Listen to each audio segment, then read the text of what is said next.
డోన్ నియోజకవర్గంలో వైసీపీ ప్రభుత్వంలో జరిగిన అభివృద్ధి చూడాలంటే కనీసం వారం పడుతుందని మంత్రి బుగ్గన రాజేంద్రనాథ్ తెలిపారు. ప్రతిపక్షాలు వస్తే ఏసీ, కార్లు, కాఫీ, టీ, టిఫిన్, భోజనం సౌకర్యం కల్పించి డోన్ అభివృద్ధి చూపిస్తానని చెప్పారు. స్థానిక వైఎస్ఆర్సీపీ కార్యాలయంలో ఆయన ప్రెస్ మీట్ నిర్వహించారు. గత ప్రభుత్వాల్లో డోన్ నియోజకవర్గంలో చేసిన అభివృద్ధి చూపించాలని ప్రతిపక్షాలకు ఆయన సవాల్ విసిరారు. ఈ కార్యక్రమంలో meet corporation chairman Sriramulu, municipal chairman Rajesh, మండల ఎంపీపీ రాజశేఖర్ రెడ్డి నాయకులు పాల్గొన్నారు.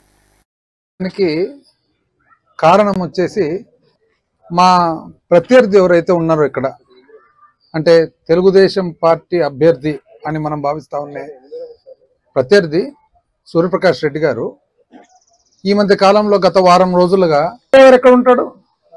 కారులో ఉంటాడు, అంతేగాని ప్యాట్లో కూర్చొని ఉంటాడా? ఎలక్షన్ అయిపోయే వరకు కూడా ఒక కేబినెట్ మంత్రిగానే ఉంటాడు. కీలకమైన శాఖలు ఏవైతే ఉంటాయో కీలకమైన శాఖలకు సంబంధించిన విధులు నిర్వహిస్తూ 42 ఏళ్ళు అంతేనా? 42 ఏళ్లకు మీరు రాజకీయ ప్రస్థానం చేసినారు.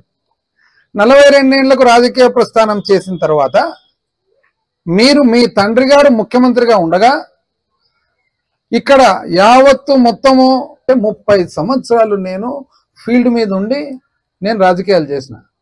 నాకు పెండ్లైనది ఊర్లో, నేను పిల్లలు కనేది ఊర్లో, మా పిల్లలు బడికి వచ్చి ఒక స్థాయికి వచ్చే వరకు ఊర్లోనే పెరిగినది.